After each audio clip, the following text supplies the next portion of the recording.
Bueno, buenas tardes. Tenemos el placer de tener con nosotros a Domenico Cosenza, a quien la mayoría de ustedes conocen. La conferencia que va a dar hoy se titula, a ver, ya está, se titula El malestar en la familia, en la clínica de los trastornos alimentarios. A ver. Domenico Cosenza es psicoanalista en Milán, miembro de la Escuela Lacaniana de Psicoanálisis de la Asociación Mundial de Psicoanálisis.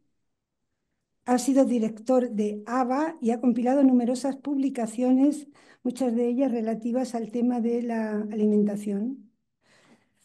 Bueno, tengo que recordar que mañana a las 4 de la tarde, aquí mismo, se va a presentar su último libro que se titula La clínica del exceso. Están todos invitados, todos los que quieran asistir a esta presentación.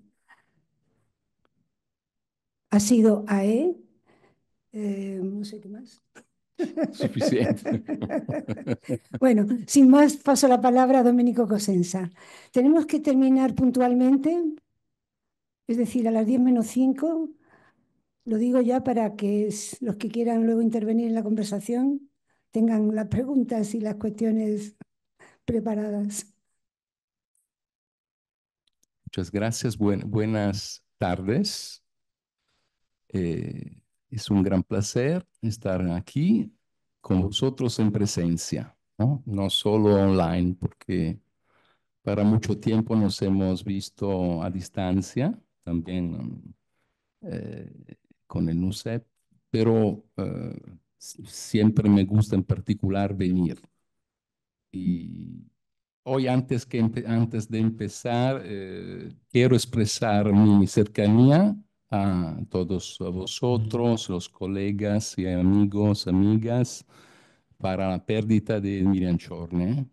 Es importante para mí hacerlo porque ha sido una presencia constante en mi formación. Eh, Hemos tenido una relación regular, discreta, de simpatía, de interés intelectual. Ella tenía también una pasión particular para la lengua italiana y por esta razón venía con frecuencia también a Milán porque le gustaba, a la sección clínica, le gustaba transmitir en italiano. Y esto pienso que es importante para mí decirlo porque quizás alguien no conoce ese aspecto de Miriam, pero es muy importante para mí poder restituir también este rasgo de su persona. Bueno, voy a empezar. Ante todo, agradezco la invitación de la sección clínica, de NUCEP, de todos los colegas, las colegas de Madrid. Ya tengo una cierta regularidad de presencia con vosotros y para mí siempre es un estímulo venir a hablar de los temas cruciales del psicoanálisis y de los desafíos de la clínica contemporánea.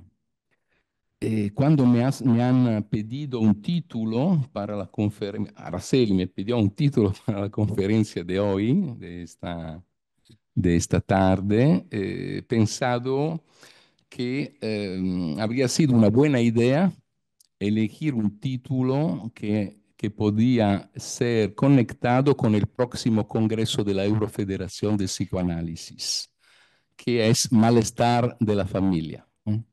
Entonces, pienso esta intervención en el horizonte de este Congreso. Parece muy importante. Yo he sido hace tiempo presidente de la Eurofederación y el segundo Congreso People que he contribuido a organizar había como título precisamente algo alrededor del tema de la familia contemporánea. Se ponía más la cuestión del deseo de familia, podemos decir, ¿no? Tener un hijo era el título de este congreso del 2000. ahora no me acuerdo, 2021, el People 10, y rodeaba alrededor del tema del deseo de familia y clínica de las filiaciones. Me parece importante, en un cierto sentido, pensar esta conferencia en el intervalo entre este tema que hemos desarrollado en el 2021, ¿no? Sobre el deseo de familia en las parejas contemporáneas y el tema del malestar de la familia, que es el tema que nos espera para el próximo Congreso People 12. Se trata de las dos caras de la misma cuestión en un cierto sentido, porque cada vez que tratamos el tema de la familia, nos encontramos delante el problema de lo que la funda en un cierto sentido, ¿no? De lo que le permite la construcción, su desarrollo, su articulación, su singularidad. Este congreso de People 12, podemos decir, interroga el tema de la familia a partir del malestar. Y esto me parece muy interesante. Y leyendo el argumento que la directora de People 12, Katy Langeles, ha escrito, me parece muy importante subrayar este hecho, que ella piensa el malestar de la familia, en un cierto sentido, como la primera declinación del malestar en la civilización, ¿no? Que es el tema fundamental freudiano, a lo cual Freud dedica una obra que hace enseñanza para toda la historia del psicoanálisis y que nosotros también encontramos como algo que estamos convocados a interpretar como psicoanalistas. Esto me parece fundamental porque en un cierto sentido, como dice justamente Catí, la primera expresión del malestar en la civilización se encuentra en la familia, es el malestar en la familia. Y el malestar en la familia, leído desde esta perspectiva, que es la perspectiva de Freud, la perspectiva del psicoanálisis, no es algo contingente, no es algo que es el fruto de una degeneración, es algo estructural. Es decir, estructuralmente la familia incluye en su interior un malestar. Y esto me parece un aspecto que tenemos que tener en consideración, porque es la singularidad de la perspectiva que el psicoanálisis tiene alrededor de la familia, es decir, la importancia de la familia estructurante y su malestar, ¿no? Es decir, algo en la familia que no permite podernos quedar en una idealización de la familia que se pueda completar, podemos decir, ¿no? Me parece el punto muy importante porque nos abre a la que, en un cierto sentido, es la consideración psicoanalítica de la familia. Por esto, claramente podemos referirnos ante todo a Freud, pero también al joven Lacan. El joven Lacan dedicó un escrito fundamental a la familia, ¿no? Los complejos familiares en la formación del individuo en el 38, y ahí nos muestra con mucha claridad lo que piensa el psicoanálisis alrededor de la naturaleza de la familia. Es decir, que la familia no se puede leer desde una perspectiva natural y esencialista. La familia es una institución. Decir que la familia es una institución es una tesis fundamental. Es decir, que la familia tiene un anclaje estructural en la dimensión histórica, ¿no? Es algo que no se puede pensar como una entidad que se queda la misma para la eternidad. Esto me parece un punto muy importante, ¿no? Hay algo en la familia que tiene una conexión estructural con la dimensión simbólica, ¿no? Y esto Lacan ya lo tiene muy claro desde este escrito del 38 y luego lo desarrollará de manera más articulada cuando empezará su enseñanza verdadera en psicoanálisis, es decir, a partir de función y campo de la palabra, del lenguaje en psicoanálisis en particular. Pero ya en el 38 tiene una idea muy clara sobre este punto. Y esto es importante porque no se trata de arqueología del psicoanálisis. Lo vemos, por ejemplo, en el hecho que cuando hace algunos años en Francia se produjo un debate sobre la ley, sobre la familia para todos, ¿no?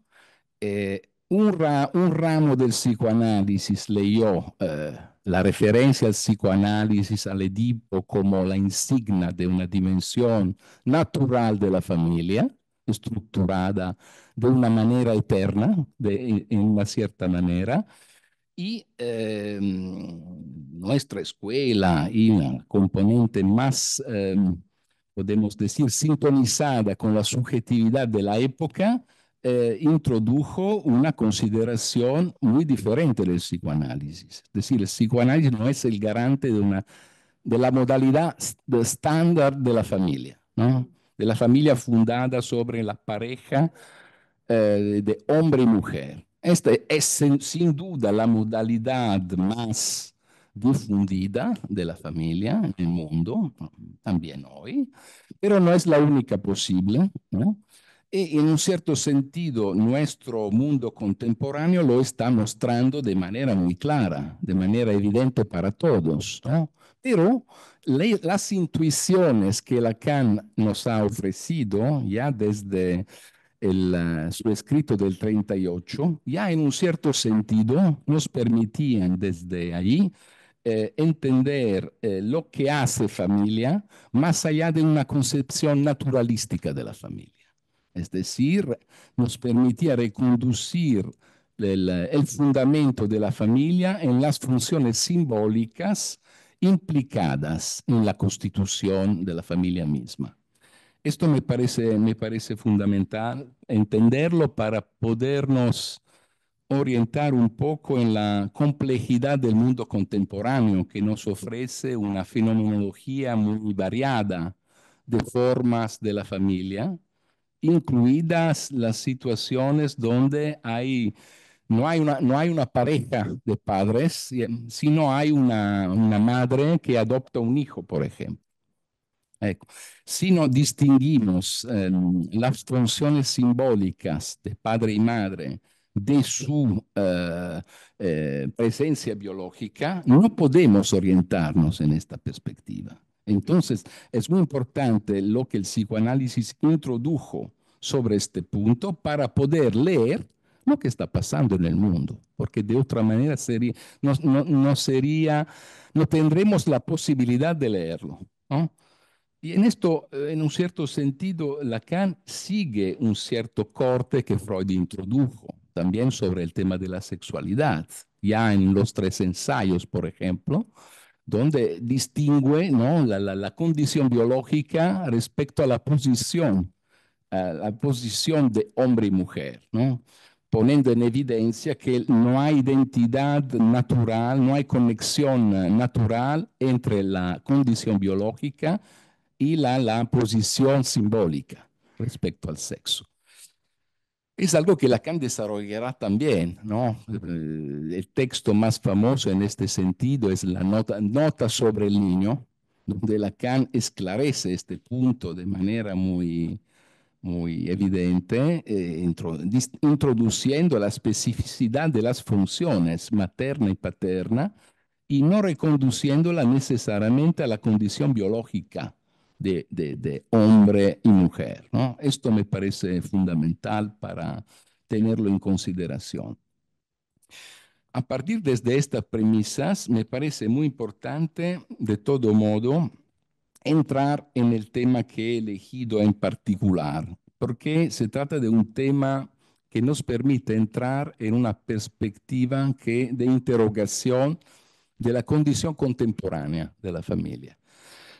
Es lo que interesa también a los organizadores del Congreso de People 12 sobre malestar de la familia, ¿no? Porque en un cierto sentido si leemos el argumento, ¿no?, que Cathy ha difundido, uno de los aspectos fundamentales que se ponen en evidencia es el cambio que se ha producido en el interior de la familia contemporánea y un aspecto que ha devenido siempre más central, es decir, una cierta inclinación a un goce ilimitado que deviene muy complicado, ¿no?, tratar en el interior de los lazos familiares, ¿no?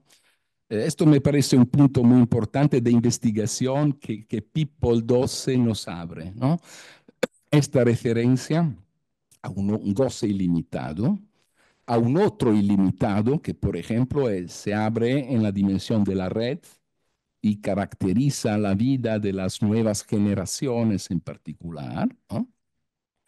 Y todo esto nos pone el problema de cómo el psicoanálisis puede orientarse en esta nueva condición en la cual algo de la maquinaria edípica de tratamiento del goce parece que para muchos en el mundo contemporáneo ya no está en condición de funcionar. Por esta razón, como ejemplo, conectado con mi práctica clínica, he elegido hablar con vosotros del tema de la familia en la clínica con pacientes que sufren de trastornos alimentarios. Me parece importante porque se trata de una condición que ha, podemos decir, llegado a una difusión muy importante en el mundo contemporáneo, en el capitalismo contemporáneo, digamos en los últimos 60 años, ¿no? Y tiene una implicación muy fuerte con el malestar de la familia. Esto literalmente, ¿no? No se trata de una interpretación, se trata ante todo de una constatación, ¿no?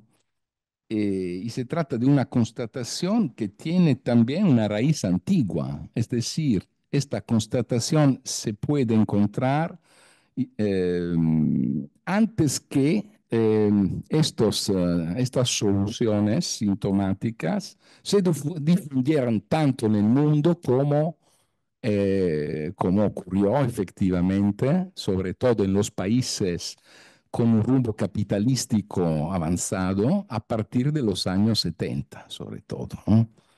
Lo que podemos subrayar sobre este punto es que si en los 60 tenemos la epidemia de las toxicomanias entre los jóvenes, ¿no?, en los 70 empieza la epidemia de anorexia y bulimia, que en las décadas siguientes tomará una amplificación aún más extendida con todos los trastornos de hiperalimentación, ¿no?, varias formas de obesidades psicógenas y varias adiciones de otro género, ¿no? De esto hablaremos sin duda mañana en la presentación del libro también. Pero ahora me interesa en particular focalizarme alrededor de los trastornos alimentarios y el malestar de la familia, ¿eh? Decía, es importante para mí en este momento focalizarme alrededor de esta dimensión del malestar de la familia, porque encontramos el malestar de la familia ya en en los primeros testimonios de textos escritos por clínicos alrededor de la condición anoréxica. La anorexia es entre los trastornos alimentarios la más conocida, la que ha sido aislada más tempranamente en el debate de la medicina y su primera su primera verdadera formulación como síndrome médica se ha producido en la segunda mitad del siglo XIX, ¿no? Dos grandes luminares de la época, es decir, Sir Francis Gall, que era un psiquiatra, neurólogo importante de Londres, que era la referencia psiquiátrica de la Casa Real inglesa, por un lado, y Charles Lazegue, que ha sido un importante psiquiatra parisino, en el mismo año, de manera completamente independiente el uno del otro, han publicado en dos revistas de medicina importantes de la época dos artículos que aislaban la síndrome anoréxica, ¿no? Con descripciones muy parecidas, ¿no? Con algunos rasgos de diferencia, que el artículo de la ZEG se intitulaba La anorexia histérique, hablaba de anorexia histérica. La ZEG hablaba de anorexia nervosa, que es también hoy día la manera en lengua inglesa para decir esta síndrome, ¿no? Anorexia nervosa. Pero todos los aspectos fundamentales de la síndrome habían sido aislados para los dos de manera sorprendente, ¿no? Como una coincidencia que en el mismo año, ¿no?, se produjo este aislamiento de la síndrome. Encontramos dentro de la serie de las características, ¿no?, que venían indicadas, el hecho que se trataba de una patología que caracterizaba sobre todo la vida de jóvenes chicas, que producía un efecto de rechazo activo de la comida, con todas las consecuencias en el cuerpo que se pueden lógicamente imaginar, es decir, la pérdida del peso, la pérdida del ciclo menstrual, la menorrea, ¿no? Ideas obsesivas sobre la imagen del cuerpo que producían para los psiquiatras de la época una distorsión de la percepción de la imagen corporal, ¿no? Porque las pacientes se veían y se ven siempre más gordas de lo que efectivamente para la mirada de los otros parecen, y también para las medidas de la medicina, ¿no? Los exámenes objetivos de la medicina. Todas estas series de características se encuentran, ¿no?, en los textos de estos iniciadores de esta clínica en el campo médico psiquiátrico. En particular, dentro de esta serie encontramos un rasgo muy importante, que es lo que nos interesa para esta conferencia. Lo encontramos de manera particular en el texto de la ZEG, y es la consideración que cada vez que se desarrolla una síndrome anoréxica, lo que se produce cada vez es la explosión de un drama familiar. Un drama familiar, ¿no? ¿Qué quiere decir un drama familiar? Quiere decir que cuando se introduce una síndrome de este género, ¿no?, en la experiencia tendencialmente de una hija, pero no necesariamente, hoy día lo sabemos más, que puede producirse también en varones, ¿no? Lo que introduce esta nueva condición es una condición de alteración fundamental de los equilibrios internos al funcionamiento de la familia, ¿no? Porque se trata de una condición respecto a la cual los padres se encuentran en una condición de impotencia, fundamentalmente, ¿no? Eh, para un cierto tiempo pueden no darse cuenta de lo que está pasando, pero cuando la dimensión sintomática deviene grave, no pueden no ver lo que está pasando, ¿no? Y no saben qué hacer. ¿no? Lo que hacen es claramente interpelar la medicina para que pueda intervenir en esta condición. Pero también los médicos se encuentran delante algo verdaderamente difícil, porque, como subraya la SEG de manera muy clara, hay algo que en esta síndrome que produce en los que la articulan, la presentan, un lazo extraordinario con la condición que han desarrollado, ¿no? Hoy, para definir este lazo, hablamos de egosintonia, ¿no? Un lazo con la enfermedad, pero podemos también referirnos a lo que Freud llama cuando habla del síntoma, ¿no?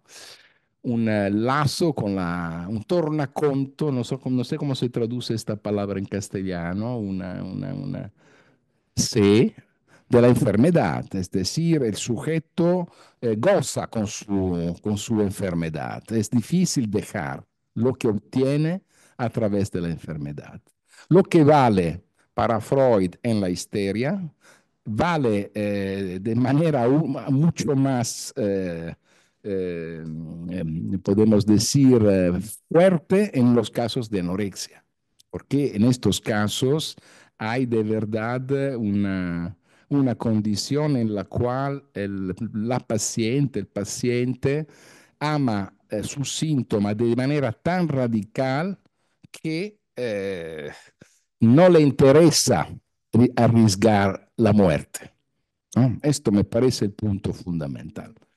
No le importa arriesgar, no es que no le importa, está dispuesto, ¿no? Está dispuesto a morir si alguien le pide de dejar su síntoma. Entonces es muy complicado, no solo para los padres, sino también para los clínicos, tratar este tipo de pacientes, ¿no? Esto me parece muy importante. ¿Cuál es el efecto que se produce en el marco de la familia en estas condiciones? Ante todo la angustia. El lugar del otro familiar deviene el lugar de la angustia. La angustia que se sostiene a partir de la amenaza de muerte encarnada por la condición de la paciente, ¿no? Sobre esto Lacan nos ha esclarecido muy bien lo que está en juego en la dinámica que se produce, ¿no? Entre la paciente y su otro, ¿no? En este sentido. La amenaza de muerte deviene una manera que a través de la cual Lacan nos dice, esto en el seminario 11, nos pone los padres en una cuestión, delante de una cuestión, podéis perderme, ¿no? Es decir, en un cierto sentido, esta condición produce, inyecta el campo del otro familiar de angustia, ¿no? Y esta es la condición fundamental al comienzo, podemos decir, ¿no? Lo que la ZEG ya detectaba en su primer escrito es algo que es de orden estructural cuando encontramos casos de este género. Siempre se produce este efecto de angustia que movilita en un cierto sentido los padres para intentar encontrar una manera de solucionar esta condición, ¿no? Esto me parece un punto crucial, ¿no?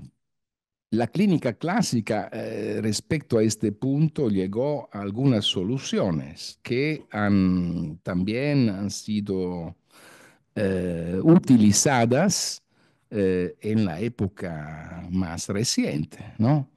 Una indicación clásica fue la de Charcot, que precisamente indicaba en estos casos como una operación fundamental cortar el lazo de las pacientes con el lugar de la familia.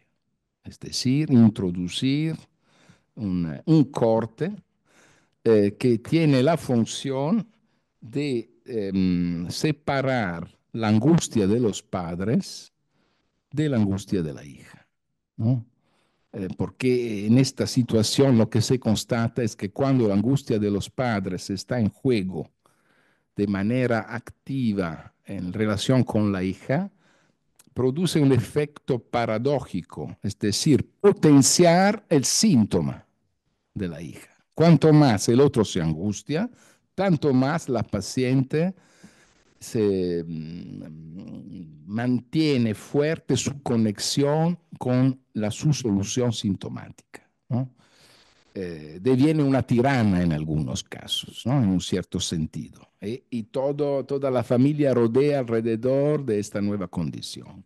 La vida de la paciente rodea alrededor de la anorexia y la vida de la familia rodea alrededor de la solución de la paciente. Todo el mundo de esta familia se encuentra radicalmente reorganizado sobre la centralidad de este síntoma, ¿no?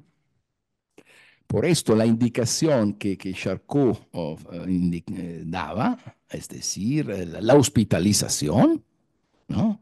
Ha sido una indicación importante que ha sido recibida para los clínicos. Es decir, cuando se agutiza el síntoma, hay que hospitalizar a la paciente.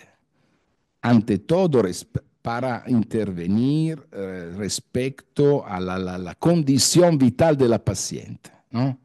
Es decir, evitar que se encuentre con la muerte. Por esto es necesaria una hospitalización urgente en un cierto sentido, ¿no?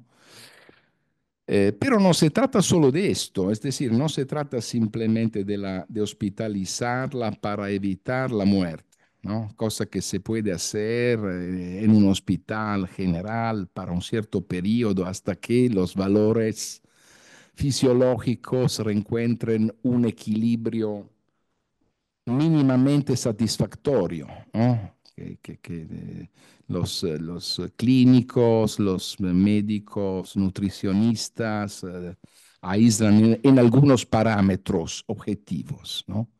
No se trata solo de esto, porque claramente cuando un sujeto llega a este punto, el problema es que hay un empuje en esta dirección que no se puede tratar simplemente reconstituyendo los valores biológicos del cuerpo.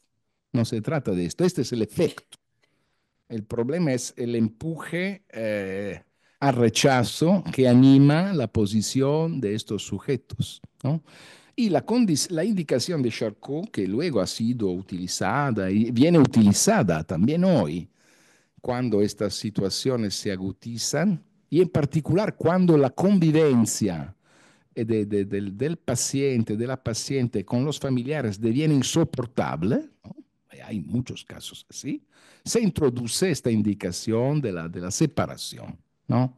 La parentectomia, ¿no? Un corte que separa en lo concreto, podemos decir, el lugar de la familia y el lugar donde la paciente se encuentra para curarse, ¿no? Puede ser en un tiempo breve, corto el hospital, pero cuando se trata de intervenir sobre el empuje destructor, ahí necesita un tiempo más largo y un lugar de otro género, ¿no? Ahí hay las comunidades terapéuticas, hay otros tipos de instituciones, ¿no? Esto me parece muy importante como indicación, aunque lo que pienso es que en la clínica no es suficiente, es una intervención tácticamente necesaria, pero no estratégicamente. Estratégicamente no es suficiente porque por lo menos para la manera en la cual funcionan también los servicios de salud mental, las instituciones. La mayoría de estos casos son pacientes que pueden quedarse en una institución de este tipo un cierto tiempo, pero luego volverán a vivir en casa. Y si lo que encuentran en casa se queda igual, el riesgo es que todo lo que el sujeto ha cambiado en su actitud pueda encontrar otra vez en la dimensión familiar la condición patógena que lo ha producido, ¿no? En este sentido se pone la cuestión de qué hacer con la familia, se pone también para los psicoanalistas que trabajan en este campo. No podemos, esta es mi opinión, no podemos decir no nos interesamos a la familia, porque no interesarse a la familia quiere decir dejar el sujeto que ha desarrollado esta solución en una condición que es la condición patógena donde su problema ha nacido, se ha desarrollado y corre riesgo de volver a desarrollarse, ¿no? Entonces se pone el problema de qué hacer con la familia, ¿no? Es importante la referencia para este tema a los trastornos alimentarios porque el tema de la familia siempre ha sido un tema central en esta clínica, ¿no? También cuando se empezó a entender un poco más de estas condiciones, ya al final de los años 60, primeros años 70, fue claro para la psiquiatría internacional que la anorexia es una síndrome psiquiátrica, es decir, no se puede reconducir a un problema nutricional o a un problema endocrino, sino es mental, ¿no? La anorexia es mental, como dice Lacan, efectivamente, ¿no? Si se estudian los autores que se han ocupado de esto, se ve como esta indicación de Lacan ha sido retomada también por otros autores que han trabajado mucho en este campo. También Selvini Palazzoli insiste sobre el hecho que se trata de la anorexia mental. Quiere decir que se trata de una posición que es el resultado de una cierta toma de posición del sujeto que se empieza a desarrollar a partir desde un cierto momento, en particular en la pubertad, en la adolescencia, y que a partir desde este momento introduce este cambio radical en su vida y en la vida de la familia que hemos empezado a indicar, ¿no? Podemos ponernos algunas cuestiones respecto a todo esto sobre el malestar de la familia, ¿no? Porque, como hemos dicho antes, el malestar de la familia es estructural dentro de una cierta medida. Es decir, no hay familia sin malestar, ¿no? Pero lo que podemos decir es que, en un cierto sentido, en la familia neurótica, lo que se produce, ¿no? En un cierto sentido, es una cierta regulación del goce. Es decir, lo que Lacan llama el discurso familiar, produce un efecto de pérdida de goce, produce un efecto de regulación del goce, ¿no? Esto no quiere decir que el sujeto no sufra, que el sujeto no desarrolle síntomas, claro, lo hace, ¿no? Pero se trata de algo un poco diferente. No es exactamente la misma cosa de lo que se produce en la clínica contemporánea de manera particular cuando la familia no llega a funcionar como discurso, es decir, como podemos decir una articulación que llega a refrenar el goce, que llega a introducir, podemos decir, una cierta operación sobre el goce, ¿no? Esto en la familia caracterizada por, la neurosis, esto se produce, ¿no? Hay una pérdida de goce que introduce un efecto de regulación que se transmite, ¿no? En un cierto sentido.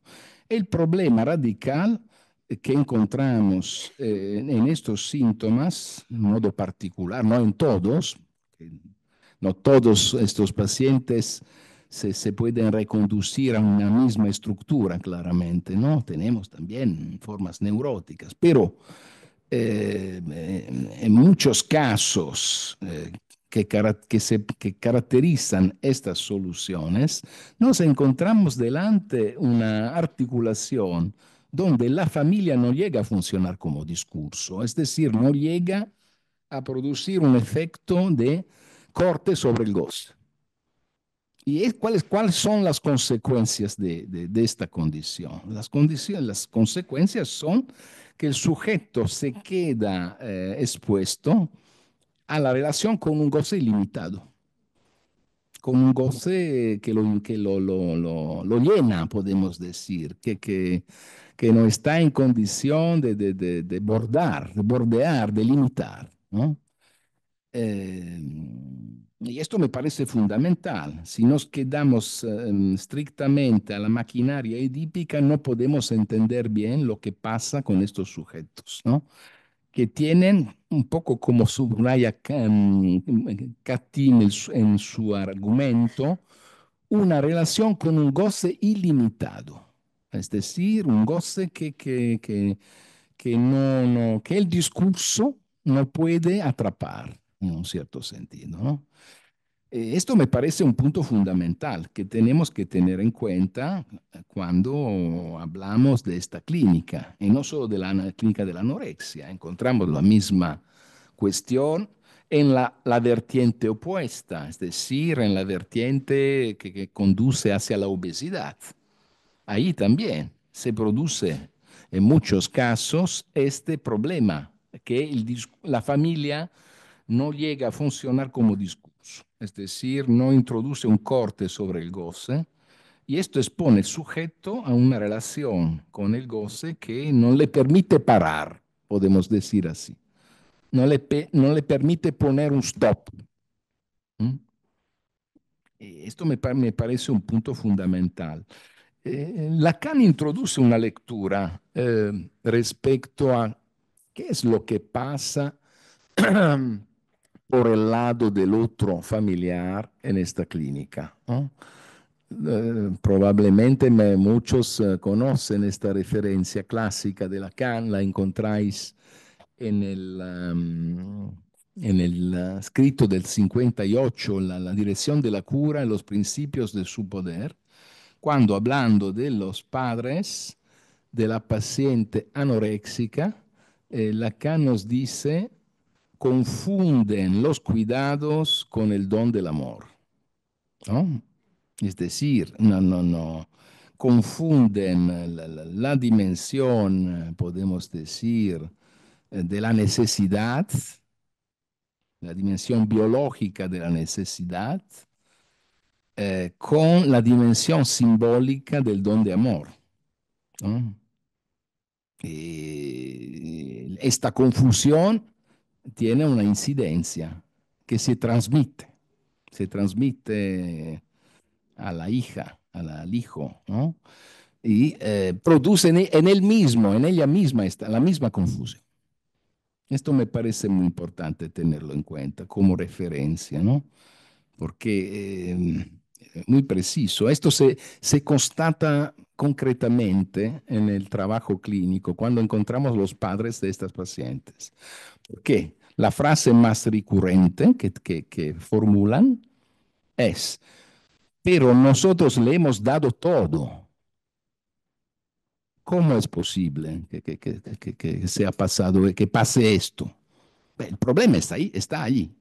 Es decir, confundir el plan de la necesidad que implica un tener, un dar lo que uno tiene, con el plan de don de amor que implica dar lo que uno no tiene. Es decir, confundir el plan de la necesidad con el plan del deseo.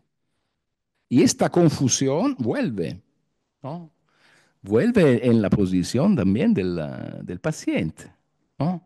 Sobre este punto hay una clínica muy importante de los trastornos alimentarios, una de las fundadoras, la psiquiatra americana Hildebruch, que en el primer periodo de su experiencia clínica trabajaba mucho con la pareja madre, hijo, hija o hijo, ¿no? Sea con los niños obesos, sea con las niñas anoréxicas, ¿no? Es decir, también con los niños.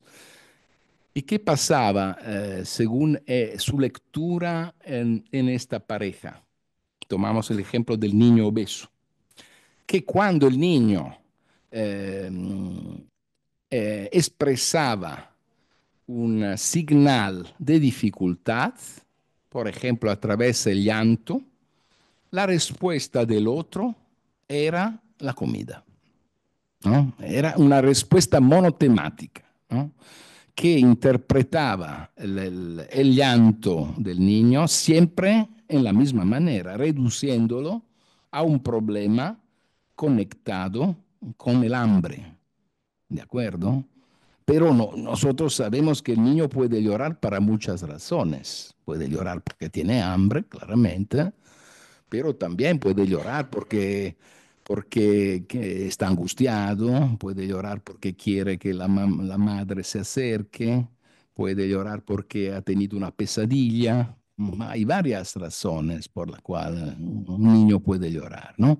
Entonces, lo que Hildebruch subrayaba era precisamente una confusión no formulada en la manera refinada de Lacan, pero que tiene algo que va en esta dirección, ¿no?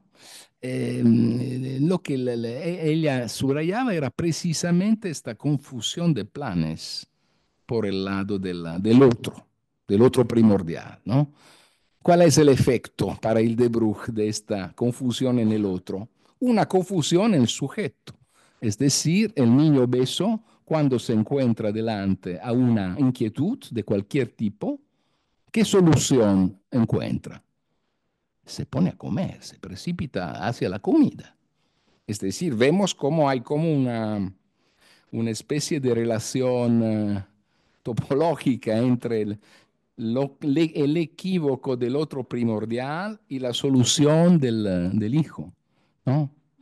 Me parece muy importante tener en cuenta este aspecto, pero también actualizarlo, es decir,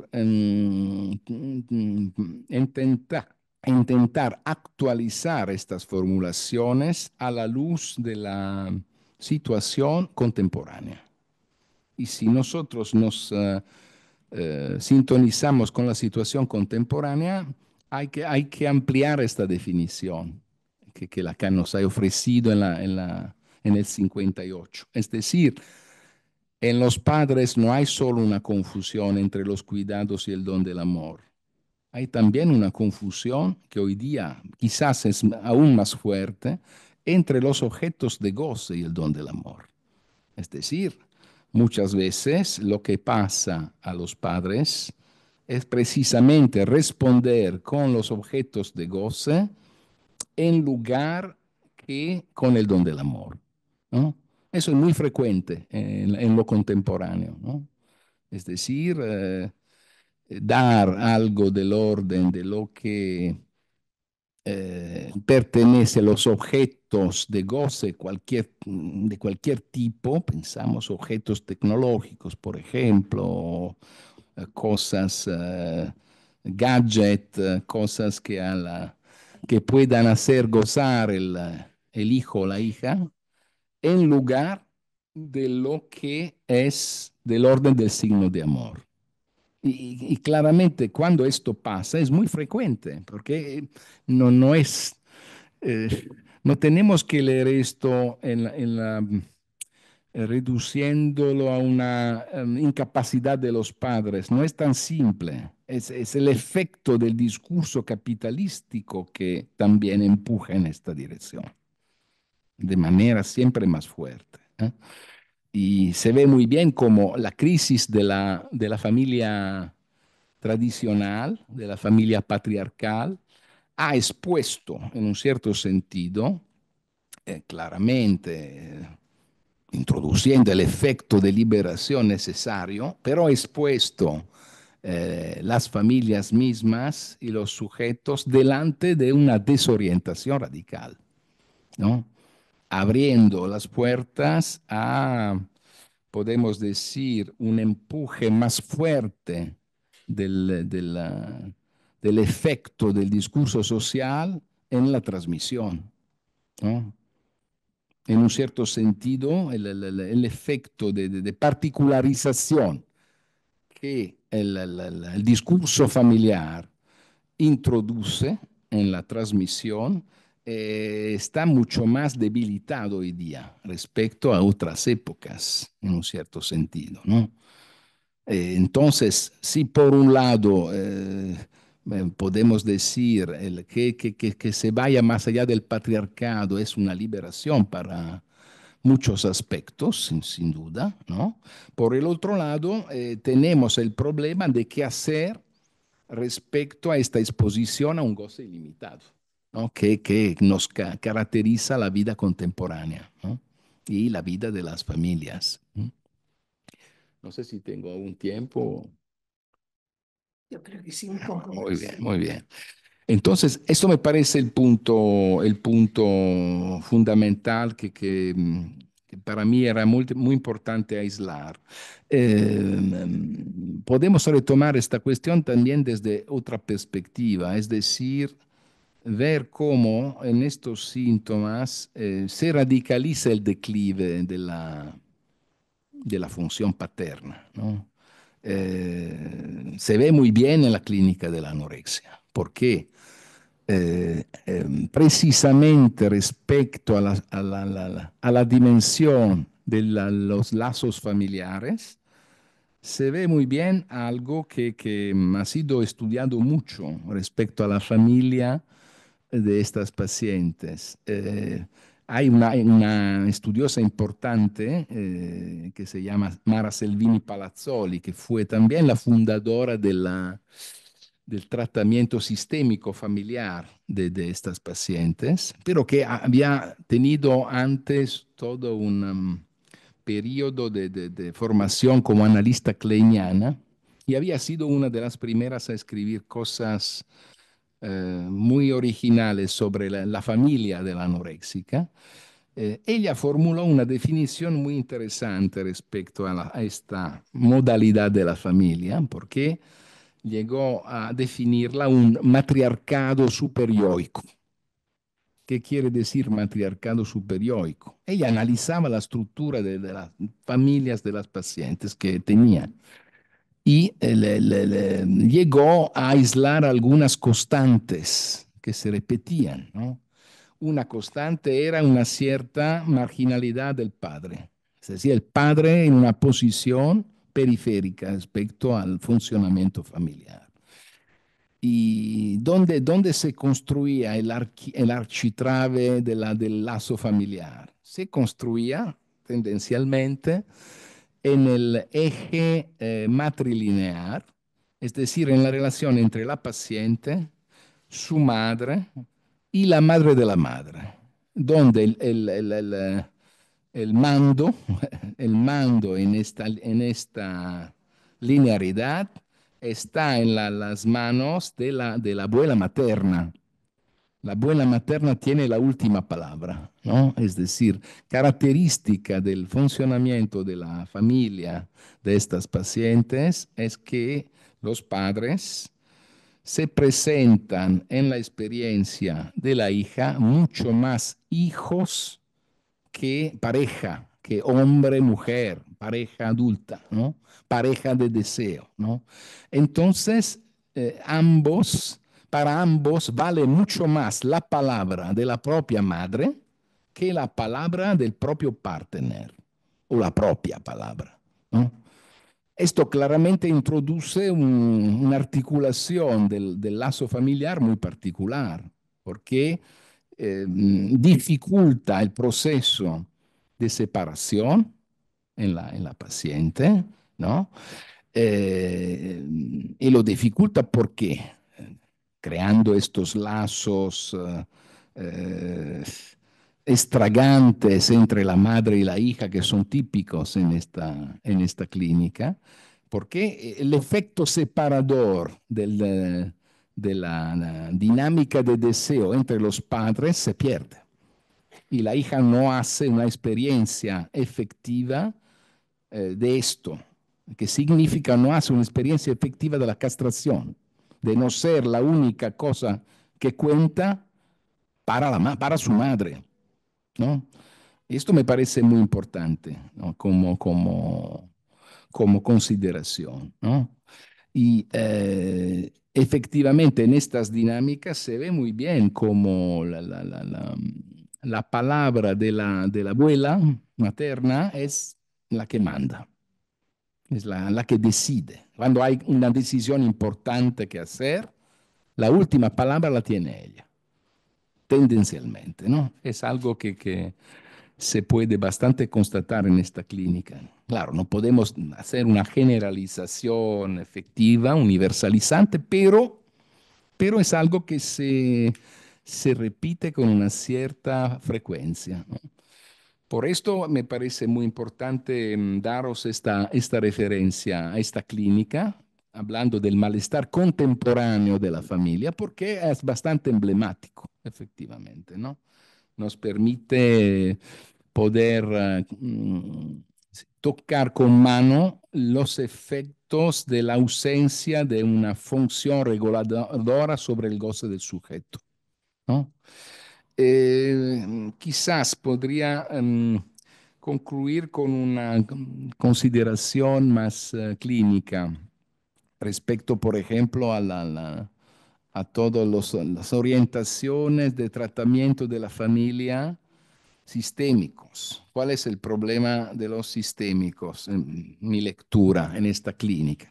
El problema de los sistémicos es que, por un lado, justamente consideran que en un cierto sentido la solución que encuentra el sujeto, la paciente anoréxica, el paciente obeso, bulímica, la bulímica, es en un cierto sentido un síntoma del sistema familiar. Hay algo verdadero en esto. Es decir, hay algo verdadero en el hecho que la condición del sujeto, en un cierto sentido, hace metáfora de lo que es su posición en el discurso de la familia, en el sistema de la familia, podemos decir, ¿no? Pero el problema es la lectura que hacen de esto. La lectura que hacen de esto es una lectura que tiende a reducir la posición de la paciente a una posición de víctima, es decir, utilizan algunas definiciones de esta posición, por ejemplo, capro expiatorio, paciente designado, es decir, toda una serie de formulaciones que quitan al paciente la responsabilidad respecto a su elección inconsciente, ¿no? Y esto limita las posibilidades del tratamiento, efectivamente. Lo que se constata y que Selvini Palazzoli también reconoció al final de su vida con una autocrítica, es que aparte los casos que empiezan y que sobre lo cual se puede intervenir muy precozmente, ¿no? Chicas que empiezan con estos síntomas, pero aún no han cristalizado esta solución de goce. Aparte los casos donde podemos intervenir antes de la cristalización de esta solución como un sistema de goce, como un circuito de goce, todos los otros casos no es suficiente tratar la familia para que estos sujetos puedan encontrar otra posibilidad de arreglo de su relación con el goce, ¿no? Otra cosa es cuando esta solución aún no se ha consolidado, se queda en una condición líquida, podemos decir. Cuando es así, es muy importante la tempestividad de la intervención y puede ser suficiente una intervención que rectifique algo de la posición de los padres para que la chica pueda dejar esta solución. Pero si la solución se cristaliza, si deviene un circuito de goce solidificado, ya no es suficiente esto. Es útil, puede ser necesario, pero seguro no es suficiente. Es decir, es necesario que el sujeto haga un trabajo suyo para poder salir de esta condición de goce que ha construido. Y esto me parece importante tenerlo en cuenta para marcar la diferencia entre un abordaje analítico a la cuestión de la familia y un abordaje sistémico, ¿no? Es muy importante. ¿Y qué puedan hacer los psicoanalistas con los padres? Hay varias posibilidades de intervención, ¿no? Depende también de la demanda de los padres. No se puede, no se puede encontrar una solución que pueda funcionar para todos. Hay casos donde encontramos una pareja que articula una demanda, ¿no? Articula una demanda, que en un primer tiempo es la demanda respecto a la hija, y en el segundo tiempo puede devenir una demanda que histeriza algo de la calidad del lazo de esta pareja y de lo que pasó cuando nació este sujeto, ¿no? Cómo cambió la vida de esta pareja. Cuando es posible llegar a este punto, me parece es muy importante porque permite un trabajo que tiene una recaída también sobre la hija. Cuanto más los padres subjetivan algo de la sintomaticidad de la situación familiar, tanto mejor la hija puede continuar su trabajo. Pero no con todos los padres es posible hacer esto, evidentemente. Hay padres con los cuales no se puede hacer esto. Por ejemplo, hay condiciones donde hay un lazo con la paciente o con el paciente que es un lazo sin separación, que no se puede tratar de esta manera. Y se pueden hacer otras cosas, se puede intentar introducir el analista como alguien que puede regular algo en este lazo desregulado entre la madre y la paciente, por ejemplo. Pero todo depende también de la disponibilidad de los padres. Hay también casos donde los padres no quieren saber nada, ¿no? Entonces depende de lo que encontramos. No hay un estándar en este campo. Bueno, Bueno, ¿no? sí, muchas gracias por esta excelente conferencia.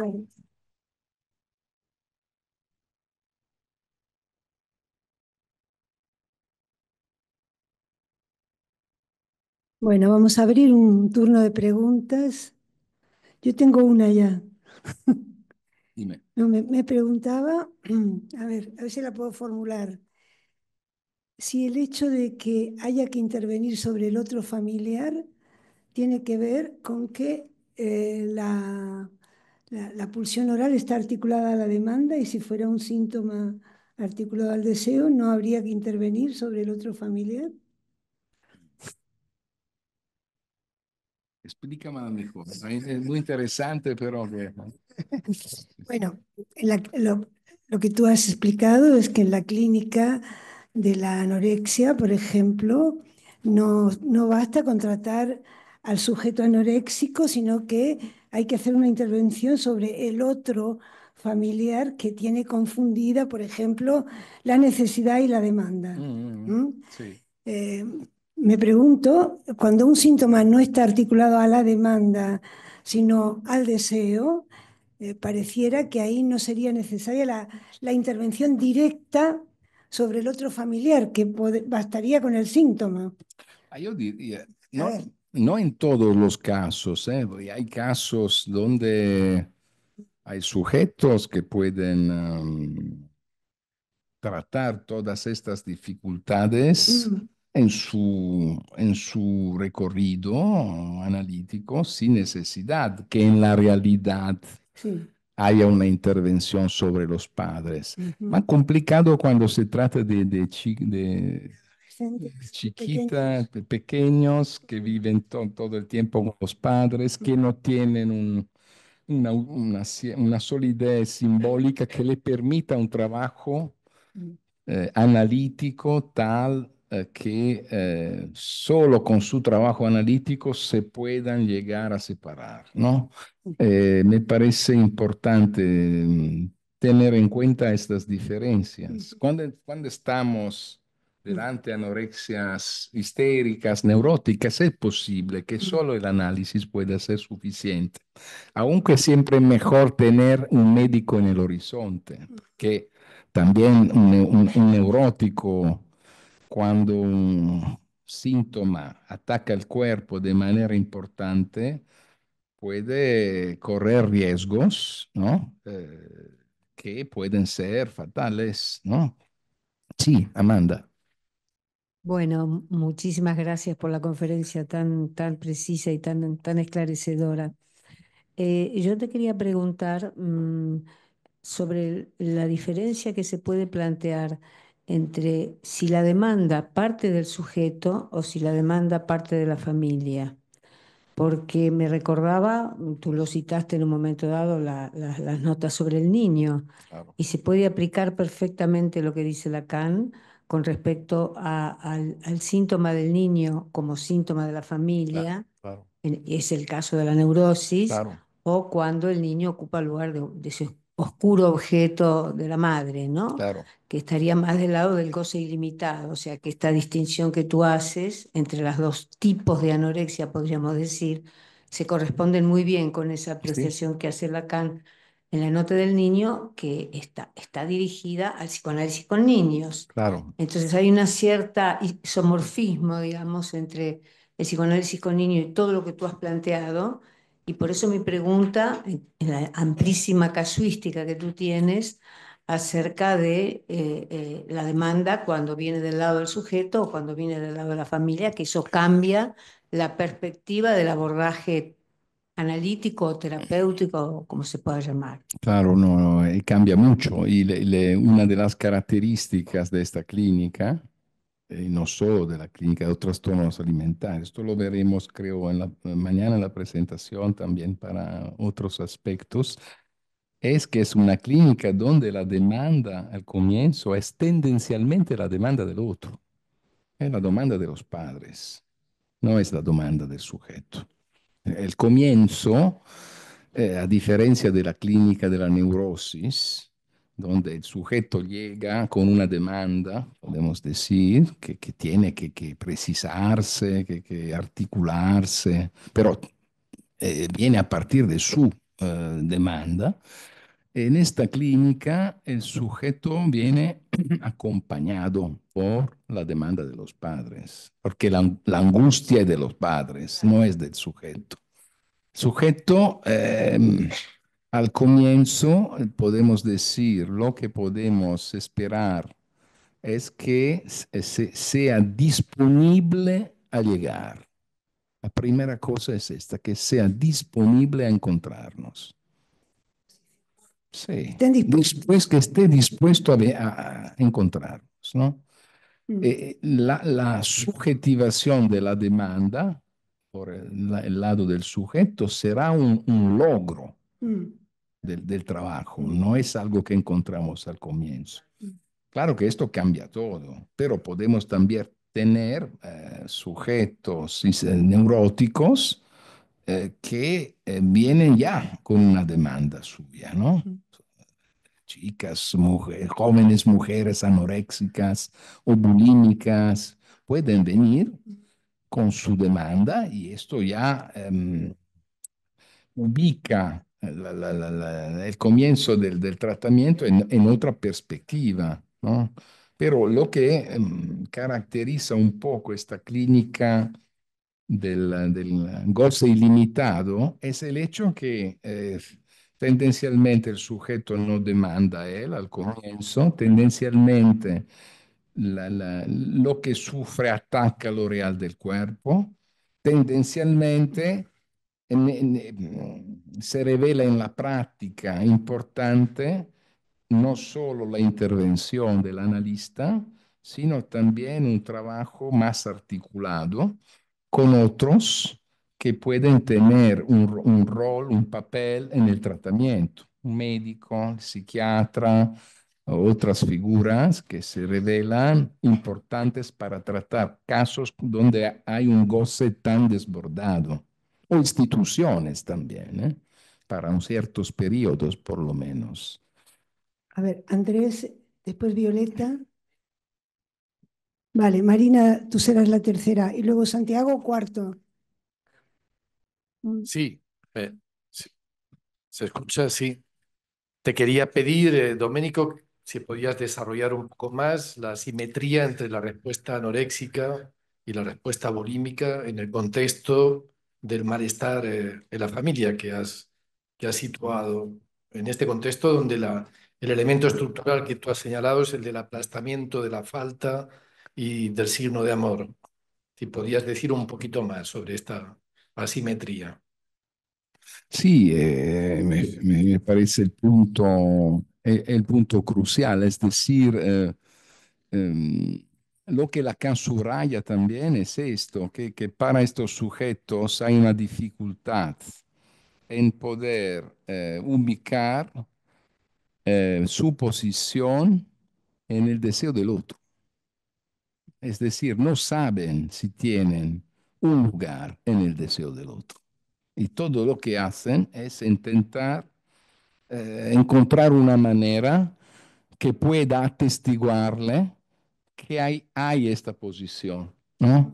Y lo hacen, podemos decir, por una vía que se revela un fracaso, porque lo hacen por la vía del ideal narcisista. Es decir, por ejemplo, la vida de estos sujetos típicamente es una vía donde intentan realizar los ideales narcisistas de los padres. Entonces empiezan, por ejemplo, a estudiar, devienen estudiosas, pasan todo el tiempo estudiando hasta las 2 de la noche. Pero ¿por qué lo hacen? Lo hacen por obtener las notas que puedan mostrar a los padres y a los profesores que valen algo, ¿no? Entonces, la solución que encuentran respecto a esta carencia, a esta inseguridad fundamental de su ubicación en el deseo del otro es intentar dar al otro lo que suponen que el otro quiera, ¿no? En un proceso pero que va al infinito, ¿no? Y que fracasa hasta llega a un cierto punto y luego fracasa. Es particular esto, ¿no? Porque también esta referencia al saber es otro objeto importante. La anorexia no es solo cuestión de objeto oral, de comida, es cuestión de relación con el saber, es cuestión de relación con la mirada, es algo complejo. Y respecto al saber, el problema del saber es que el saber no se cruza con el deseo, no deviene un objeto de investigación personal, podemos decir. La tendencia es a tener con el saber una relación de performance para obtener el reconocimiento suficiente para poder demostrar al otro que el sujeto vale algo, ¿no? Este es un punto fundamental. En realidad, como Lacan nos indica, ¿no? Con ironía, cuando nos habla del caso del hombre de los sesos frescos, lo que estos sujetos piensan es que no tienen nada que decir, que el otro lo ha dicho todo, ¿no? Ujú. Que el lugar del otro está lleno, no hay un espacio, no hay un vacío para que puedan introducir algo propio. Ujú. Esto es el problema, ¿no? Que el lugar del otro está lleno, no hay un lugar en el otro que pueda acoger el sujeto en su particularidad. Este es el drama, podemos decir. Uno de los aspectos del drama, ¿no? Que me parece fundamental. No, sí, pero ¿podrías decir un poquito más entre la diferencia entre la respuesta anoréxica y la bulímica? Ah, bueno, sí, tiene razón. Bueno, sí, yo creo que es interesante cómo Lacan pone la cuestión. Lacan pone la cuestión entre la anorexia y la bulimia con una diferencia fundamental. Habla una sola vez de la bulimia Lacan, en un punto del seminario 4. Lacan habla de la anorexia, fundamentalmente. La bulimia habla una sola vez y donde habla de la bulimia, habla de impulsos bulímicos y nos ofrece una definición de la bulimia, ¿no?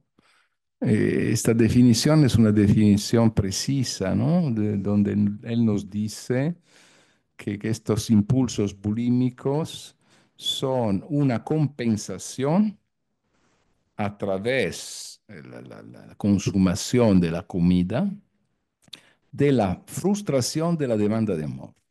Esta es la definición que Lacan nos ofrece, ¿no? Una compensación a través del consumo del objeto comida de una frustración de la demanda de amor. ¿Eh? Es una definición muy diferente respecto a la que nos ofrece en varios puntos de la anorexia. La anorexia no está del lado de la frustración, está del lado de la privación, ¿no? Es la maniobra que la anoréxica introduce para evitar el encuentro con la castración es ponerse ella misma como la que se priva del objeto, podemos decir, ¿no?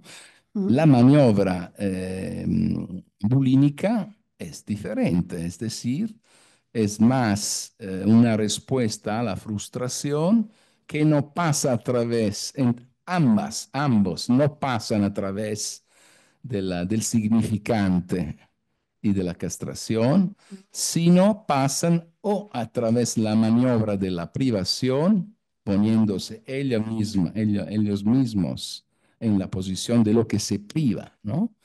O a través de la operación de compensación compulsiva, es decir, en lugar del tratamiento simbólico de la falta, lo que introduzco es el objeto compulsivo de goce, podemos decir, ¿no? Que es lo que entra en juego en la dinámica del atracón, de los atracones, por ejemplo.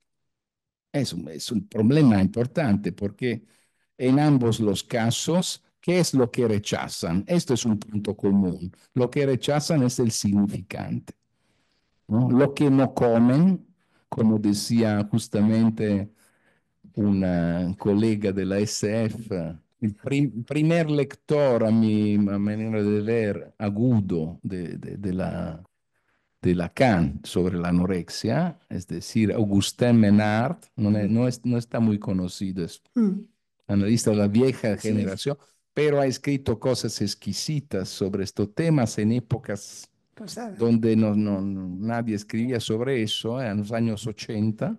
Él dice lo que la anoréxica rechaza de comer es el significante. No es la comida, es el significante que rechaza de comer en un cierto sentido. Es decir, rechaza de comer el significante como lo que una vez incorporado produce un efecto de pérdida de goce. Es decir, rechazando el significante, el sujeto no cede respecto al goce. Este es el punto, ¿no? Y la anoréxica lo hace a través del rechazo, la bulímica lo hace a través de la compulsión, ¿no? Son dos vías diferentes. Efectivamente, es un tema de investigación importante porque en el campo freudiano también hay algunas perspectivas que podemos decir enfocan la cuestión en una línea de continuidad. Anorexia, bulimia, con el rasgo, ¿no?, de continuación, ¿no? Y otras que marcan la discontinuidad, ¿no? Por ejemplo, Carol de Van Brichis-Lasagna marca más la discontinuidad entre estas dos posiciones. Yo sobre muchos aspectos no estoy de acuerdo con Carol de Van Brichis, pero pienso sobre este punto que es interesante lo que dice. No, no estoy de acuerdo, por ejemplo, con su idea de que no hay que tener en cuenta los familiares. Creo que en muchos casos hay que tenerlos en cuenta, porque si no es difícil poder tratar muchos casos. Pero sobre tener en cuenta una cierta discontinuidad me parece interesante, en realidad, ¿no? No sé si he respuesto un poco más, Andrés. Violeta. Bueno, muchas gracias, Domenico, porque, bueno, yo trabajé unos años en una institución con adolescentes y tuve varias pacientes con clínica de anorexia y, bueno, tus trabajos la verdad es que me han orientado mucho, me orientaron en su momento, así que lo agradezco mucho. Y entonces me llamó la atención justamente, digamos, la resistencia de este síntoma, ¿no? Y efectivamente lo que las pacientes amaban, sus síntomas, ¿no? Y esta egosintonía. Al punto de que yo, por ejemplo, no conocía todas estas comunidades, las que entraban, ¿no? Proana, Promía y todo esto, con el punto también que había de identificación imaginaria en estos grupos. Quería preguntarte un poco cómo pensar esto justamente, ¿no? Esta resistencia que creo que también es algo poco específico, ¿no?, de esta clínica y que a lo mejor iba en la línea de esto que comentabas de, de alguna manera de este intento a través de esta solución, ¿no?, tan fallida de ubicarse, de alojarse en el deseo del otro, ¿no? Bueno, intento decir algo sobre esto, porque es un punto clave, ¿no? Cuando se habla de esto, tendencialmente hay una referencia a la noción de egosintonia, ¿no? Es decir, a diferencia de otros síntomas donde el sujeto hace una experiencia de sufrimiento, de división, ¿no?, de malestar, parece, pero digo parece, es importante tomarlo un poco entre comillas, que en estos síntomas, yo diría sobre todo en la anorexia, ¿no?, en la toxicomania, hay un rasgo un poco diferente de relacionarse con esta solución, ¿no? Es verdad, por un lado, encontramos, esto es un poco mi tesis, que lo he pensado en los últimos años, en un cierto sentido, la experiencia de los toxicómanos y de las anoréxicas anticipa algo que se ha ido generalizando en el mundo contemporáneo, es decir, una cierta consideración respecto a la cual lo que ellos viven no es una enfermedad, sino un estilo de vida, ¿no? Esto ya lo decían en los años 60 y 70 los toxicómanos, las anoréxicas. Lo decían a los que querían curarlos, ¿no? Y le decían que no, que esto no era una enfermedad, ¿no? Y entonces ellos no entendían por qué tenían que cambiar, ¿no? Es interesante pensarlo hoy, ¿no? Hoy día, después de toda elaboración que hemos hecho en los últimos años, que empezó en el École de la Cause Freudienne sobre yo soy lo que digo, ¿no? El nuevo cogito contemporáneo, ¿no? Que va en esta dirección de una despatologización de la clínica y donde hay una tendencia de los individuos que se reconocen en una cierta identidad de goce a definir su condición un estilo de vida, ¿no? Aunque se trate de un estilo de vida que encuentra una clasificación en el marco de la psiquiatría, ¿no? Esta es una vertiente importante, ¿no? Hay el lazo que estos pacientes tienen con su propio síntoma, con su propia solución, ¿no? Que se trate de egosintonia, esto es una cuestión que yo creo hay que ponerla un poco entre comillas, porque si nos miramos un poco con más cuidado estos casos, tenemos evidencias donde se ve muy bien que el sujeto está en una gran dificultad. Suficiente, por ejemplo, ver lo que pasa cada vez que estos sujetos encuentran la dimensión del espejo, ¿no? Siempre es un mal encuentro, ¿no? Es decir, el encuentro con la mirada del otro encarna cada vez algo del orden no sé cómo se dice en castellano, el mal ojo, mal de ojo. El ojo, la mirada del otro es el encuentro con el mal de ojo, ¿no? De lo cual habla Lacan cuando habla de la mirada en el seminario 10 y 11, ¿no?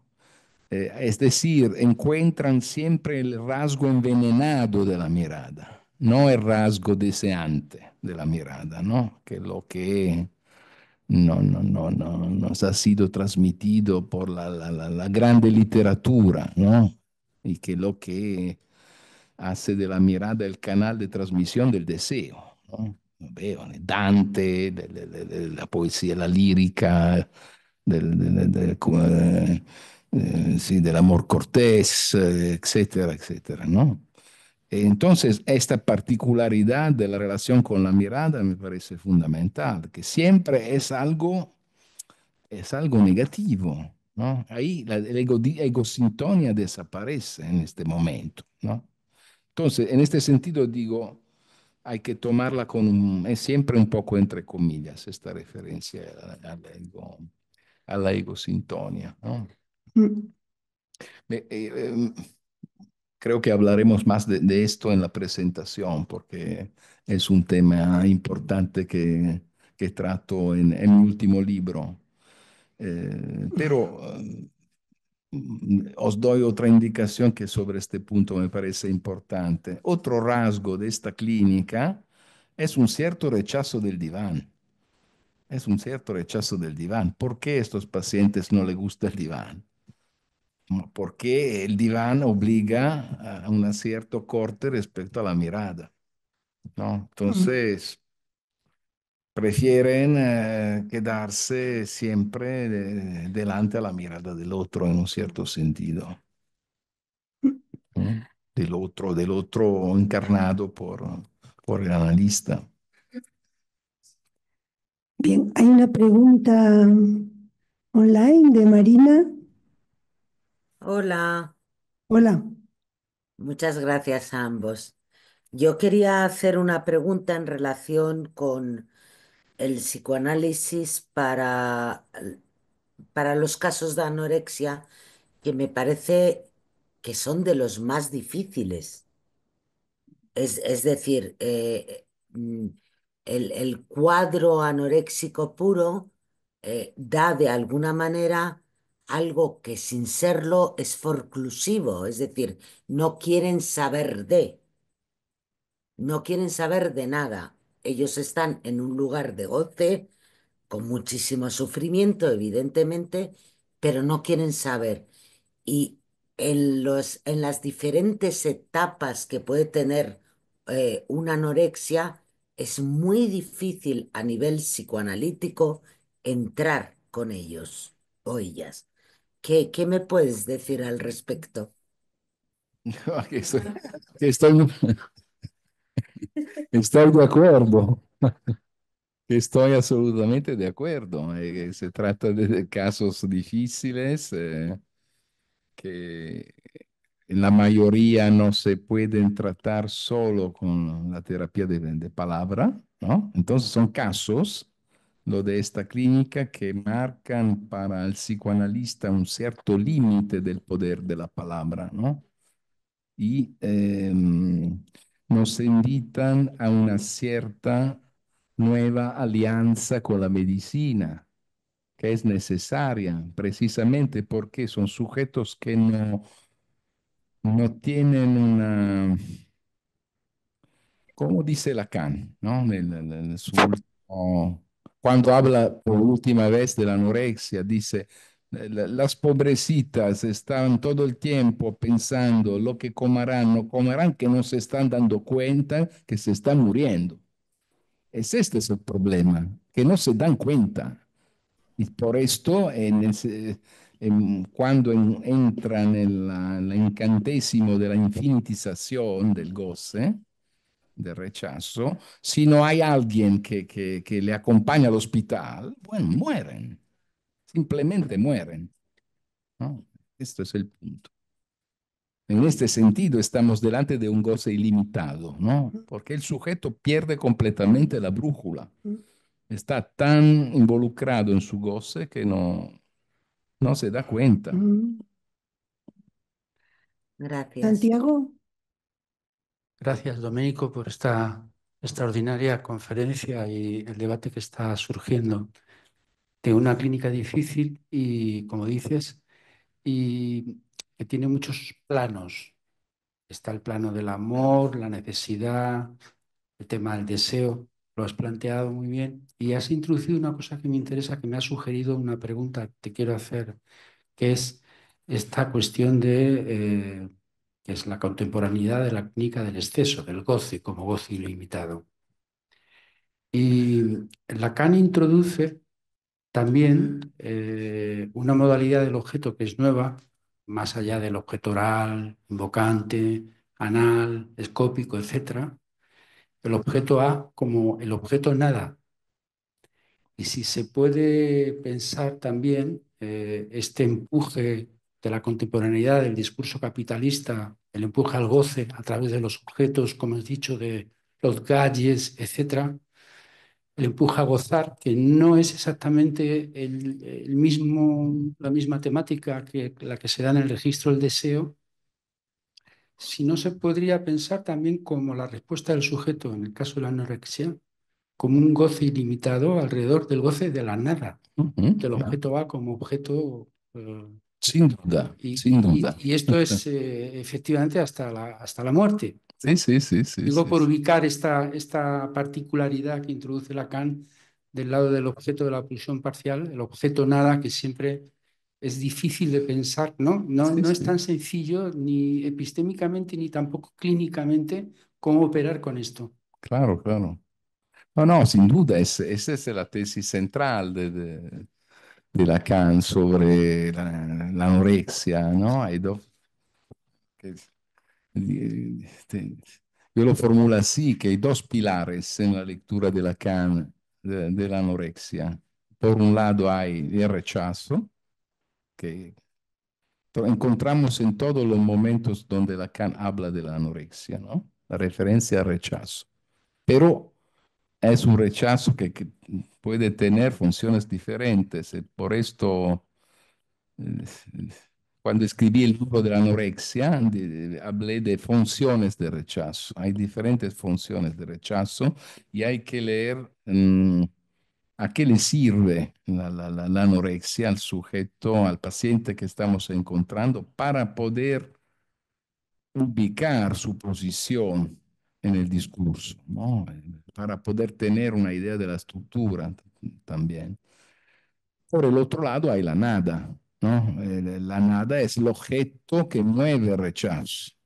el objeto alrededor de lo cual el rechazo se alimenta, podemos decir, ¿no? Gozar de la nada es la operación de rechazo leída desde la perspectiva del goce, podemos decir, ¿no? Entonces,